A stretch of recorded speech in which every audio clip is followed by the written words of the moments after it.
Sanibonani mntakwethu. Lalela Sithando. Kuyoba nini uphila impilo yakho ngempela uphilile abanye abantu? Uphila ngoba ukuthi ubani uzothini? Ngisaba abantu bazothini? Hayibo, wenja. Phila impilo yakho mntakwethu. Ungibona mina yisikoshi.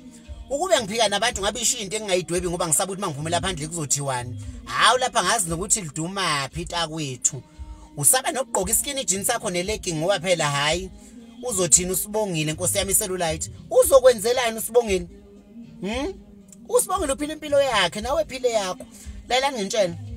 Kunamadoda ashadile anemizi yabo. Bahleli nabafazi babo kodwa bajabule. Uhleli ngoba hayi abantu basendaweni abantu besigodi bazothini. Wenja shiya phansi. Ebusuku utakwethu lawo madoda agijimisa thina abafazi abangena amabele njengenyoka. Hey, uhlala impela enkampanini awakuna growth, akuna promotion, uhleli ngenxa yokuthi abantu bazothini. Kodwa ngisehluleki ngihlulwe inkampani. Wethu kwethu shiya phansi. Mabe uyabona ukuthi lo hiwakha akakunelisa akakuchamisa kahle. Shiya phansi mntakama. Shiya phansi ungabisabalisa ungabisabheka emuva. Kusenesikhathi sokuthi abantu bazothini.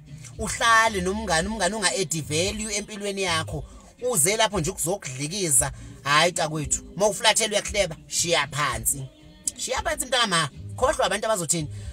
Ubaby uyacela. Beba ngicela mangabe uya eShoprite ungiphathele ama-pads nama-pentline. Baby ngiyasaba abantu bazothini. Wenja uyalidla leli cake ususabini napkeni zakhona manje. Thenga ama-pads wena abantu bazothini makwenze njani. Bafowethu asiphile impilo zethu. Abantu ngeke basenze lutho. Umuntu wenza okuhle uyakhuluma wenza okubi uyakhuluma. Go one phila impilo yakho.